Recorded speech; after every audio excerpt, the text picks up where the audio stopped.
네. 자, 기마민족에 대해서 얘기해서 이제 그 고구려로 넘어가면 잘 보시면은 이제 활의 민족이죠. 우리나라 이제 기마민족이며 이제 활을 잘 쏘는 민족이고 그 다음에 뭐냐면은 여기 보면은 그 다음에 이제 우리 민족의 어떤 모습을 하고 있는 모습인데 이 옷을 보시면 옷이 뭐냐면 비단입니다. 비단. 그래서 뭐냐면 이렇게 얘기해요. 보통 이제 실크로드라는 말을 썼는데 이 실크라는 말이 실구리에서 왔다. 조한 명예교수가 이렇게 이야기를 했습니다. 주장을 이렇게 했고요. 일본 학자들도 인정했다라고 하는 것인데요.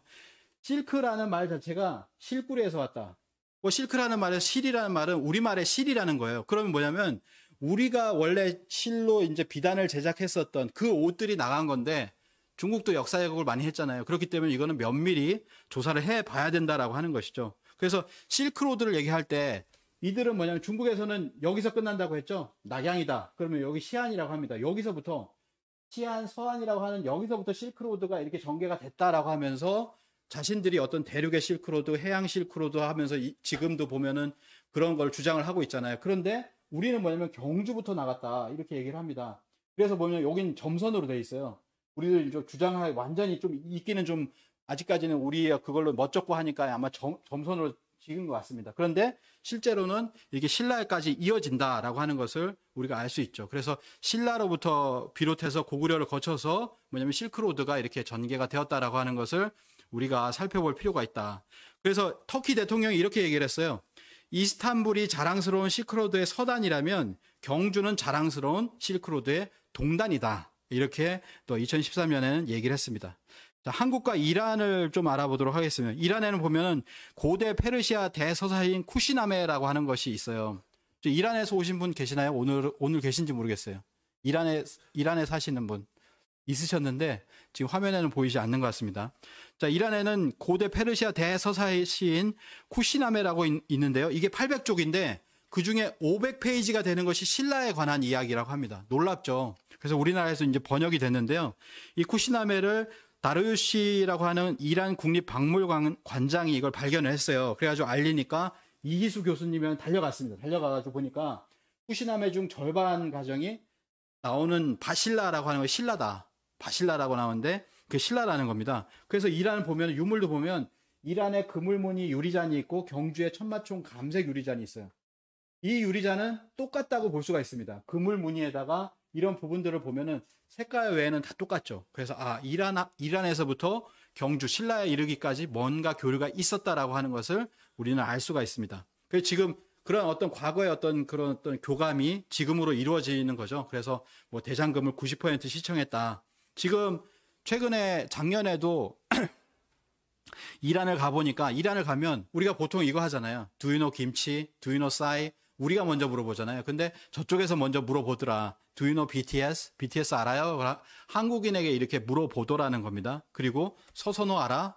이게 주몽을 많이 본 사람들이 이제 주몽 알아? 서선호 너 알지? 그럼 우리가 서선호를 모르면 어떻게 되겠어요? 그럼 진짜 한국인으로서 좀 그런 거죠. 그래서 우리의 역사를 지금 역사 드라마가 많이 나가서 우리보다 많이 아는 사람들에게 역사를 좀 올바로 알려줘야 되겠다라는 생각이 듭니다. 그다음에 이제 우즈베키스탄을 가면은 이런 어떤 벽화가 있습니다. 여기 보시면 왕이 있죠. 우즈베키스탄의 왕입니다. 약 BC 7세기의 왕조인데요. 여기 보면은 고구려가 있습니다. BC가 아니죠. 7세기면은 그냥 7세기입니다. 그래서 왕이 있고요. 여기 보면은 사신이 있는데 이 사신 중에서 이 사신이 누구냐? 우리나라 국립중앙박물관의 3층에 가면 이런 벽화가 있습니다.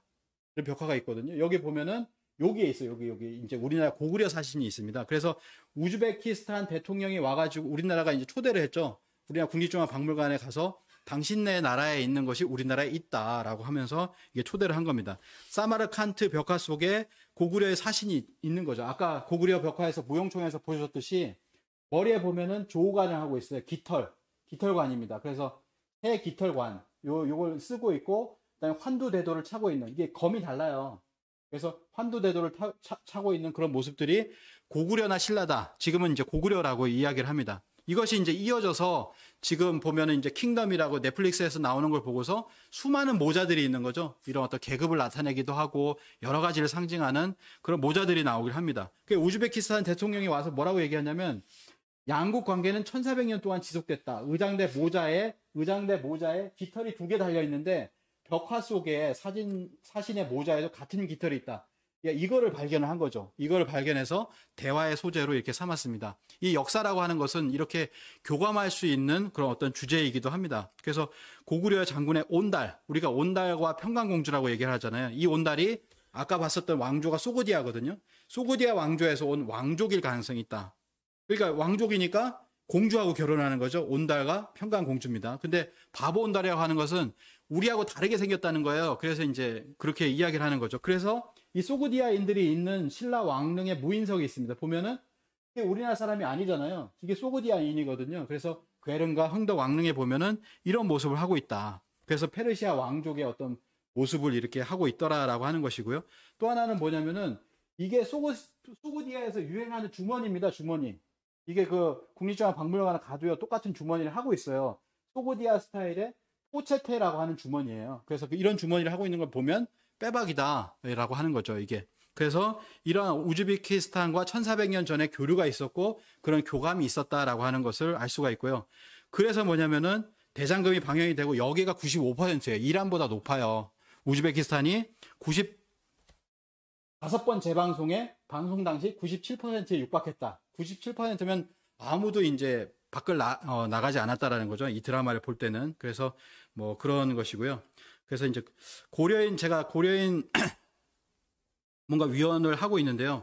고려인은 1937년에 강제 이주를 당합니다. 이렇게 강제 이주를 당해요. 그래서 어디로 가냐면 카자흐스탄하고 우즈베키스탄으로 좀 전에 말씀드렸던 그 우즈베키스탄의 고려인이 20만 명이 이렇게 살고 있습니다. 카자흐스탄에도 여기 이제 10만 명 정도가 살고 있고요. 강제 이주를 당했다라는 거죠. 그 다음에 한국어가 금지당하니까 이분들이 러시아어만 하니까 이제 우리나라 사람들이 잘 몰라요.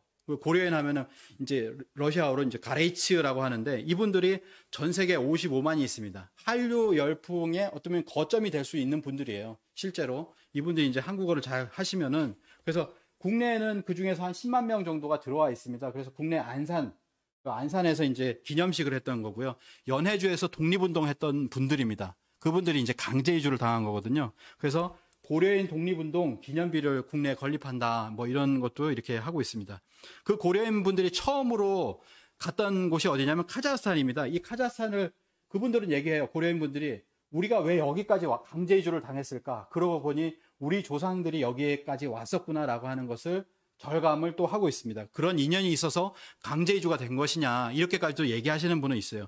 신라의 황금 보검이 있는데 신라의 보검이 있습니다. 근데 카자흐스탄에서 발굴된 게 요거예요. 요 부분만 발굴이 돼서 이게 무슨 용도인가 잘 몰랐었는데 신라에서 완전체가 나오니까 이게 검이라는 걸 알았어요. 검이라는 걸 알아서 이렇게 표시를 한 겁니다. 그래서 카자흐스탄하고 같은 것이 있더라라고 하는 것이죠. 그러면은 이걸 보니까 동유럽 원산에 석유석을 사용을 하고 있습니다. 동유럽 원산에 석유석을 사용을 하고 켈트 문양이라고 합니다. 파도 치는 이 켈트 문양. 그러니까 뭐냐면은 그쪽의 문양이니까 바로 이 카자흐스탄이든 그 더 왼쪽으로 가가지고 거기에서 나온 거예요. 거기서 나온 것이 신라하고 교류를 했다? 굉장히 우리가 알고 있는 신라가 아니다라는 거죠. 굉장히 먼 거리를 교류를 했고, 그 다음에 뭐냐면은 무덤이 있습니다. 흙이나 돌 쿠르간이라고 하는데요. 카자흐스탄의 이식 쿠르간이라고 해서 봉분이 있는 무덤이죠. 그래서 이런 무덤이 있는데 경주에 있는 황남동의 대릉원, 아마 경주에 한번 가보시면은 여기에 이런 무덤이 한 150개 정도가 있잖아요. 그래서 이런 무덤들이 있는데 이것이 같다. 어떻게 카자흐스탄하고 무덤의 양식이 같을 수가 있냐. 무덤 양식이라고 하는 것은 좀처럼 바꾸지 않는다라고 하는 것이죠. 그래서 우리나라도 보면 국립중앙박물관이나 이런 데서 조사단이 거기서 발굴을 하고 있습니다. 예. 그리고 어느 강사님께서 이제 황금인간 말씀해 주셨는데요. 여기가 이제 그 카자흐스탄이에요. 카자흐스탄의 황금인간의 모형을 전시해 놓은 것이고 저도 한번 갔었기 때문에 하나 썼는데요. 황금인간이라고 합니다. 근데 우리나라 이런 게 많잖아요. 신라 금관이 있습니다. 금 귀걸이가 있죠. 귀걸이가 있습니다. 그리고 허리띠가 있어요. 허리띠가 있는데 이거를 다 입으면 어떻게 되냐면 황금 인간이 됩니다. 근데 우리는 마네킹을 세워가지고 거기에다가 이렇게 세워놓지 않고 뉘어놨어요. 우리는 박물관에 가면 이걸 갖다가 이렇게 밑으로 해놨습니다. 그렇지만 우리도 마네킹을 해놓고 거기다가 이렇게 세워놓는다면 황금 인간인데 카자흐스탄의 황금 인간보다 더 빛나는, 더 정교한 그런 황금 인간이 되는 거거든요.